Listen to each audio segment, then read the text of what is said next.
Olá, paz a todos, paz a todas. Estamos começando mais uma Escola Bíblica Redenção e o tema de hoje é solidariedade. Nós veremos a primeira parte desse estudo hoje e nas semanas seguintes veremos a continuidade dele. Eu quero ressaltar algo, no começo desse estudo, que eu julgo muito importante. Na formação da espiritualidade cristã, existem os aspectos místicos, os aspectos mais espirituais da nossa formação cristã, como oração, como leitura da palavra de Deus, o ato de congregar, enfim, aquilo que nós chamamos de atos devocionais. Eles são muito importantes e nunca devem ser ignorados. Mas também existem aspectos práticos que nós também não podemos deixar de lado quando se fala em formação da espiritualidade cristã.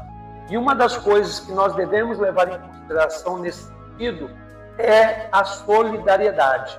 Isso traz praticidade para a nossa vida cristã, tá bom? Então, por isso eu estou trazendo esse tema, por isso nós vamos abordar esse tema ao longo dessas próximas semanas. Eu valorizo muito o aspecto espiritual, como eu disse, evangelização, oração, leitura bíblica, o ato de congregar, jejuar, enfim, todas essas coisas que envolvem a espiritualidade cristã. Mas também entendo que é importante a gente sempre abordar questões de ordem prática, tá bom? E por isso estamos falando nesse estudo de hoje, que começamos hoje, sobre solidariedade, tá bom? E eu quero começar dando uma definição sobre o que é solidariedade. Eu quero que você preste atenção nessa definição. O dicionário diz o seguinte: solidariedade é um ato de bondade com o próximo, ou um sentimento de compadecimento com as dificuldades e sofrimento de outras pessoas. Essa é a definição básica de solidariedade, tá bom? E eu entendo que quando nós falamos disso, nós estamos falando não apenas de uma ação, de uma atitude, de um ato que nós podemos escolher praticar ou não. Eu entendo que solidariedade é uma ordenança bíblica. Então, eu quero deixar isso bem claro nesse início. Eu não trato como cristão, como alguém que precisa ensinar a palavra de Deus, esse tema como algo que a gente pode escolher, como algo assim, eu quero ser solidário, mas eu posso também não ser solidário. Eu não vejo assim. Eu entendo que solidariedade é algo que faz parte do caráter cristão.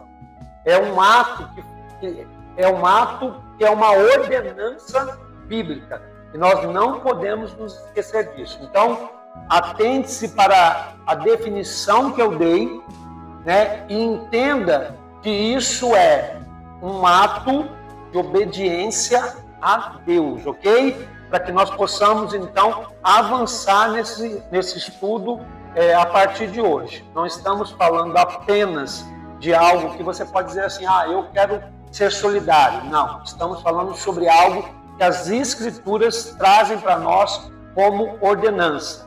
Sei que esse assunto muitas vezes é negligenciado em nosso meio evangélico. Então, sei que muitas vezes é deixado de lado por outros assuntos que parecem ser mais espirituais, mas não concordo com isso e acredito que a gente tem que resgatar esse aspecto solidário da nossa vida cristã, tá bom? Para que a gente possa compreender um pouco melhor esse tema, eu quero trazer alguns exemplos bíblicos sobre solidariedade, ok? O primeiro exemplo que eu quero trazer são os amigos de Jó. Eu daqui a pouco vou ler um texto bíblico para que vocês entendam o que eu quero dizer. Os amigos de Jó, eles se identificam com Jó em seu sofrimento. Vamos lá para a Bíblia para que a gente possa ver isso, tá? Está em Jó 2, 11 a 13. Diz assim: quando os três amigos de Jó souberam das tragédias que o haviam atingido, cada um saiu de onde vivia E os três foram juntos consolá-lo e animá-lo. Seus nomes eram Elifaz, Temã, Bildade, Suá e Zofar de Naamá. Quando viram Jó de longe, mal o reconheceram. Choraram alto, rasgaram seus mantos e jogaram terra ao ar sobre a cabeça. Depois sentaram-se no chão com ele durante 7 dias e 7 noites. Não disseram nada, pois viram que o sofrimento de Jó era grande demais. Olha só que história interessante. Se você não conhece a história de Jó, eu vou explicar um pouquinho aqui para você. Jó era um homem próspero, um homem temente a Deus, mas que em um determinado momento da vida dele, ele foi provado pelo Senhor. E ele perdeu absolutamente tudo que ele tinha. E ele chegou numa condição de miséria total. Quando os amigos dele, esses 3 amigos, ficam sabendo da situação de Jó, o que eles fazem? Eles saem da cidade onde eles viviam e vão ao encontro de Jó. E quando eles veem Jó, eles mal reconhecem Jó. E a palavra de Deus diz que eles começam a chorar e jogar terra sobre a cabeça deles. O que isso significa? Significa que eles estavam se identificando com Jó na humilhação, na miséria. Porque na cultura deste povo, esse ato de chorar alto e jogar terra sobre a cabeça era um ato de humilhação. Então, o que os amigos de Jó estão demonstrando? Que eles ficaram sabendo do sofrimento, da miséria, eles se deslocam do lugar que eles estão, das cidades em que eles viviam, vão de encontro ao amigo deles. Ao encontrar o amigo deles, eles se identificam com a miséria, eles se identificam com o sofrimento de Jó. E o que eles fazem? Eles vão além. Eles ficam 7 dias e 7 noites ao lado de Jó, em silêncio absoluto, sem falar nada. Eles só estavam ali presentes para acolher Jó em seu sofrimento. A história de Jó mostra que esses amigos, em um determinado momento, erraram com ele. Deram conselhos errados, equivocados. Eles falharam. Isso é normal. Nós, muitas vezes, somos amigos de pessoas e amigos verdadeiros e nós erramos com os nossos amigos. Mas neste momento, a atitude dos amigos de Jó é uma atitude ótima, é uma atitude de solidariedade muito grande. Eles descobrem que tem um amigo deles que está passando necessidade e eles vão até lá. É mais ou menos como se você descobrisse, você e um grupo de amigos descobrisse que entre o grupo de vocês tem alguém que está passando uma necessidade financeira. E aí vocês então se mobilizam e vão socorrer, suprir a necessidade daquele amigo. Isso é solidariedade. Então, esse é um tipo de solidariedade voltado especificamente para uma pessoa, Você identifica a necessidade de uma pessoa, o estado de vulnerabilidade dela, e você então vai tentar, de alguma forma, suprir essa necessidade. Esse é um exemplo bíblico de solidariedade muito maravilhoso que a gente vê e que nós podemos praticar no nosso dia a dia.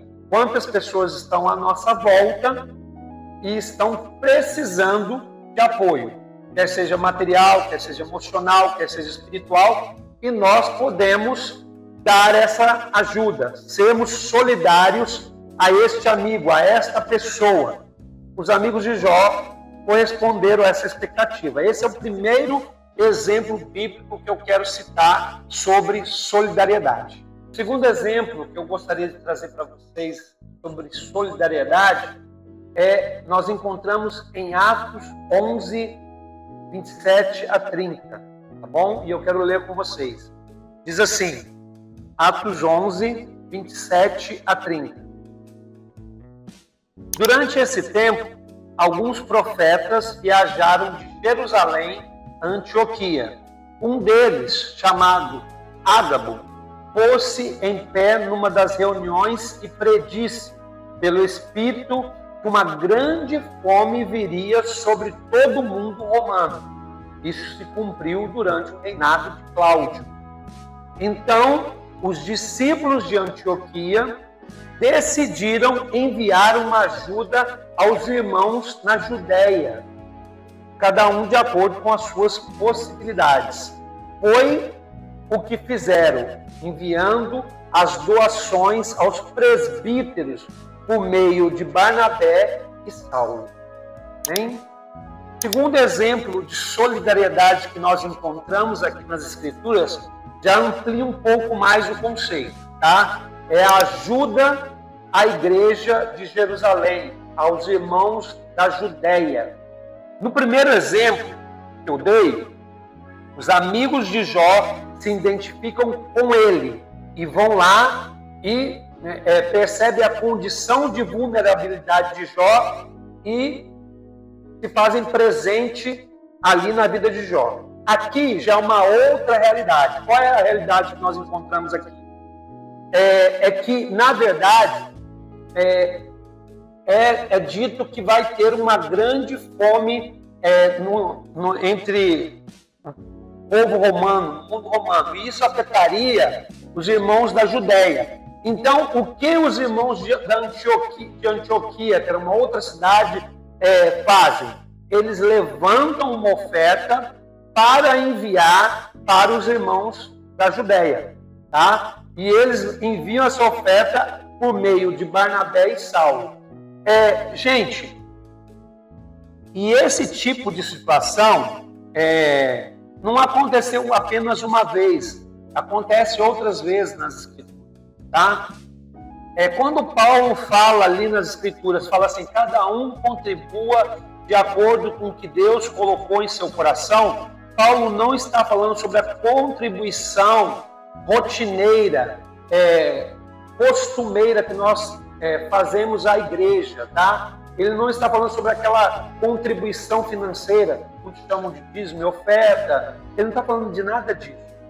Ele está falando, na verdade, sobre uma oferta que está sendo levantada entre os gentios para ajudar a igreja de Jerusalém. É isso que Paulo está falando. Ele não está se referindo à contribuição contínua que a igreja que os irmãos da igreja devem fazer para manter a obra, tá? Isso é uma outra história. Ele está falando sobre uma oferta generosa para ser dedicada aos irmãos pobres de Jerusalém.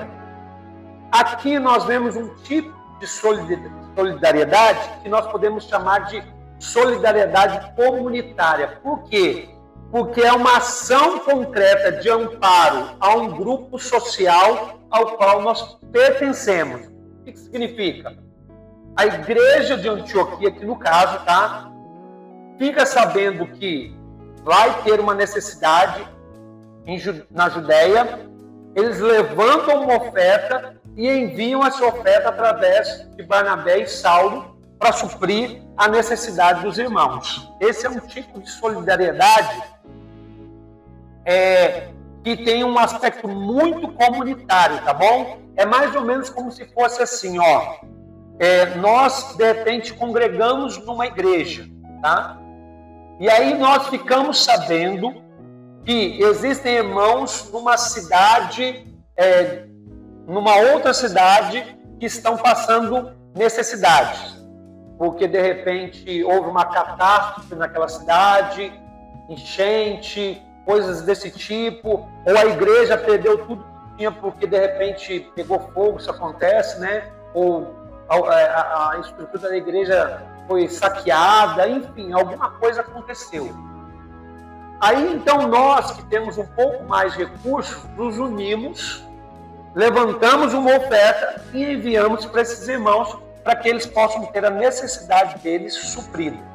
Isso é uma manifestação de solidariedade, que nós podemos chamar de solidariedade comunitária, ok?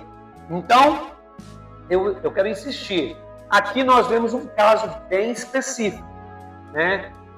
Você vê que tem um profeta que prediz uma grande fome no mundo romano, isso iria afetar Jerusalém. Então o pessoal de Antioquia levanta uma oferta e envia para a igreja da Judéia. Isso aqui é uma situação bem específica.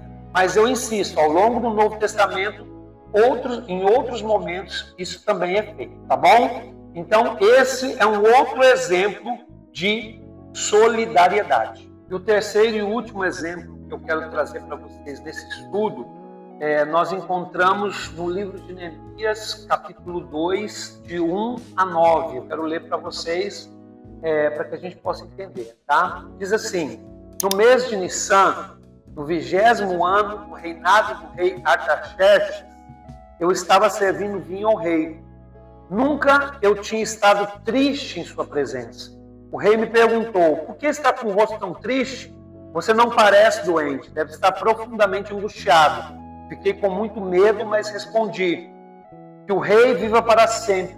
Como meu rosto não pareceria triste, a cidade onde estão sepultados meus antepassados está em ruínas, suas portas foram destruídas pelo fogo. O que você deseja que eu faça? Perguntou o rei. Depois de orar ao Deus dos céus, respondi: se lhe parecer bem, se o rei for favorável a mim, seu servo, peço que me envie ajudar para reconstruir a cidade onde meus antepassados estão sepultados. O rei, com a rainha sentada ao seu lado, perguntou: quanto tempo você ficará ausente? Quando voltará? Respondi ao rei quanto tempo ficaria ausente, e ele atendeu ao meu pedido. Disse também: se lhe parecer bem, gostaria que o rei me desse cartas para levar aos governadores da província a oeste do rio Eufrates, com instruções para que eles permitam que eu viaje em segurança os seus territórios até chegar a Judá. Peço ainda que o rei me dê uma carta para levar a Asaf, administrador da floresta real, com instruções para que me forneça madeira. Precisarei desse material para as vigas das portas da fortaleza junto ao templo, para o muro da cidade e para a minha própria casa. O rei atendeu a esses pedidos, pois a bondosa mão de Deus estava sobre mim. Fui aos governadores da província a oeste do rio Eufrates e lhes entreguei as cartas do rei. Além disso, o rei enviou oficiais do exército e cavaleiros para me proteger. Bem, olha só que história interessante. Esse é o terceiro exemplo. Qual é o exemplo que eu quero trazer para vocês aqui? É o apoio do rei para a construção, para a reconstrução dos muros de Jerusalém.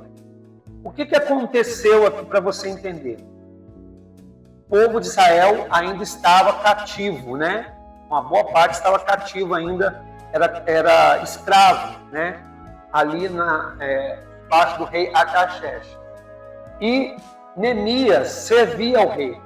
Neemias estava muito angustiado porque ele ficou sabendo da situação de Jerusalém. Jerusalém estava destruída, os muros estavam derrubados, o templo estava destruído, as pessoas que viviam lá estavam completamente desamparadas.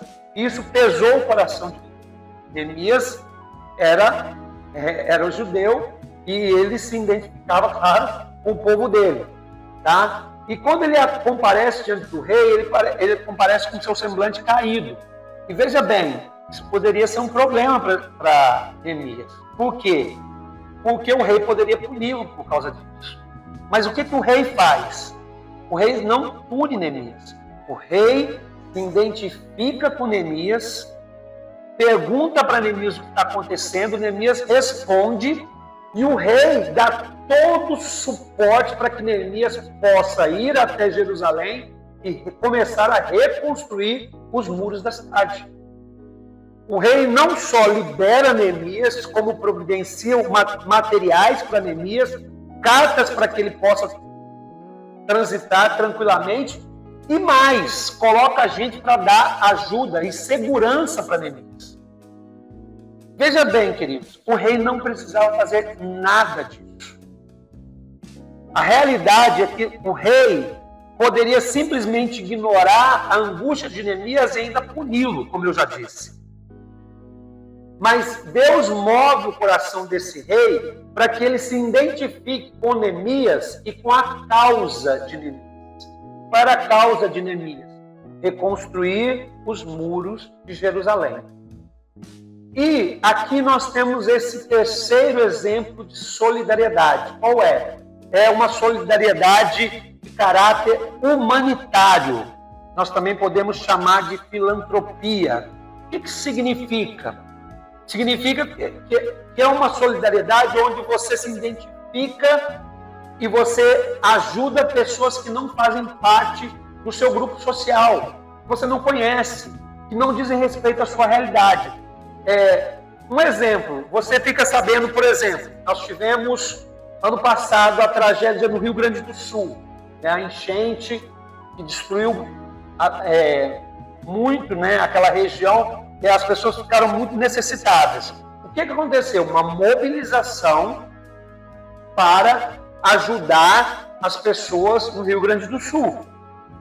Isso é um ato de solidariedade, é um ato de filantropia, é um ato humanitário, tá bom? E isso é diferente das outras formas que eu citei, tá? Por quê? Porque, eu não sei se você lembra, no primeiro exemplo que eu dei, que são os amigos de Jó, eles estão se identificando com alguém que eles conhecem, uma pessoa. Então, é uma solidariedade voltada para a necessidade de uma pessoa específica. Então, nós podemos fazer isso. Como? Orando, tendendo apoio emocional, financeiro. Aí, né, Deus é que vai direcionar. No segundo exemplo, eu trouxe uma outra forma de solidariedade. É quando um grupo se identifica com outro grupo, ou melhor, vou explicar melhor. Quando pessoas do mesmo grupo, que estão em realidades diferentes, né, um ajuda o outro. Não sei se você entendeu. É mais ou menos assim. Ali nós temos uma profecia, ali no livro de Atos, dizendo que ia haver miséria e fome no mundo romano. Isso afetou Judeia. Judeia formada por irmãos judeus cristãos. A Antioquia, que também tinha irmãos cristãos, mas não eram judeus, se mobiliza para levantar uma oferta e enviar para os pobres de Jerusalém, da Judeia. Então, aí já é um segundo tipo de solidariedade, que nós chamamos de solidariedade comunitária, ou seja, a gente atende às necessidades da nossa própria comunidade. É o que a Bíblia diz, que a gente tem que estar atento para os irmãos da fé, para a necessidade dos irmãos da fé. Entenderam? Já neste terceiro exemplo, é uma coisa completamente diferente. O rei, que não tinha assim nada a ver com essa situação, para ele era indiferente, poderia simplesmente punir ou repreender Neemias. Ele não fez isso. Ele percebeu que Neemias estava preocupado, perguntou por quê, Neemias falou o motivo e o rei falou: tudo bem, quanto tempo você precisa? Eu te dou. Aí Neemias foi além, falou que precisava de material para construir. O rei providenciou. E o rei não fez só isso, ele colocou guardas dele à disposição de Neemias para protegê-lo. Sabe o que é isso, irmãos? Isso é a solidariedade sendo levada a um nível muito maior. É uma atitude de filantropia, ou seja, é quando a gente pensa do ponto de vista humanitário, a gente pensa do ponto de vista da humanidade. Qual é a necessidade que nós podemos suprir de pessoas que não estão no nosso grupo social? Quais são as necessidades que nós podemos suprir de pessoas que não fazem parte do nosso ciclo de amizade? É algo que vai além, entende? E quando nós conseguimos desenvolver isso, nós começamos a girar uma roda aí que pode mudar a realidade de muita coisa. Porque esse nível, eu considero um nível mais elevado de solidariedade. É quando eu não tenho obrigação nenhuma de fazer alguma coisa e eu vou lá e faço. Eu digo nenhuma, por quê? Porque, como eu disse no início, solidariedade é uma ordenança. Mas muitas vezes a gente não se sente obrigado. Mas nós, como cristãos, devemos nos identificar com o sofrimento alheio, com a vulnerabilidade alheia e fazer alguma coisa. Nós podemos fazer tudo? Não, óbvio que não. Podemos resolver todos os problemas da sociedade, das pessoas? Não, lógico que não. Mas nós podemos fazer muita coisa. O grande problema é que às vezes a gente deixa de fazer. E Deus nos chama para realizar algo, para nos identificarmos com o sofrimento, a vulnerabilidade e a tristeza de outros. Isso é solidariedade, conforme o conceito que eu dei aqui no início do estudo, tá bom? Então, só para que você tenha aí a base, para que a gente siga nos próximos estudos, né? Para você entender que solidariedade é um assunto tratado nas Escrituras. Por isso que eu falo que faz parte da formação da nossa identidade cristã, né? De forma prática, de forma objetiva, e que muitas vezes a gente deixa isso de lado e ignora, tá bom? Então, vamos refletir sobre esses exemplos. Existem outros, mas eu escolhi esses 3, tá bom? Enfim, depois de eu falar tudo isso, eu quero que você pense em algo. Nós podemos pegar, você pode pegar tudo isso que eu falei aqui e ignorar. Fazer de conta que não é para você, né? E a gente tem uma certa facilidade em ignorar aquilo que a gente não quer comprometer, tá? É uma problemática humana, tá? Mas a pergunta é, nós devemos fazer isso? Tem que perguntar para você mesmo. Eu devo ser uma pessoa que vive apenas em função das minhas próprias necessidades, ou eu devo estender, né, solidariedade, ajuda, apoio àqueles que precisam, àqueles que necessitam de ajuda por estarem em condição de vulnerabilidade, de miséria, de tristeza, enfim, qualquer uma dessas situações. Podemos ignorar. A grande pergunta é, devemos ignorar? Eu queria que você pensasse nisso. Para concluir, eu quero ler uma frase de Pierre Louis. Diz assim: não existe outra via para a solidariedade humana senão a procura e o respeito da dignidade individual. O que isso significa? Se a gente está falando em solidariedade, nós devemos priorizar a dignidade da vida humana. Onde a vida humana não está sendo levada a sério, pessoas estão vivendo em condições indignas, nós devemos nos identificar com essas pessoas e fazer aquilo que a gente puder fazer para mudar essa realidade. Isso é ser solidário. Amém? Esse é o estudo de hoje, né? Vamos dar continuidade a esse tema nos próximos estudos. Espero que tenha abençoado a sua vida. Quero que você compartilhe esse vídeo com outras pessoas também, né? E que faça algo, tá? Eu quero pedir para que você faça algo agora no finalzinho aqui desse vídeo. Primeiro, eu já disse, compartilhe esse vídeo com outras pessoas, porque talvez elas precisam ouvir isso, tá bom? Segundo, se você ainda não é inscrito nesse novo canal da Comunidade Cristã Redenção, que é um canal só para ensino, se inscreva no canal, tá bom? E também ative o sininho. Por que você precisa ativar o sininho? Porque você vai receber as notificações de coisas que serão postadas neste canal, tá bom? Então vai lá e ativa o sininho. Se inscreve no canal, ativa o sininho, tá bom? Porque isso vai facilitar a nossa comunicação. Nós valorizamos o ensino e fazemos o melhor possível para levar um ensino de qualidade para você. Eu tenho as minhas limitações, mas tudo aquilo que eu posso oferecer, né, eu quero oferecer para a igreja, né, e que sirva de bênção para a sua vida. No mais, que Deus te abençoe, em nome de Jesus, e até semana que vem, tá bom? Um abraço.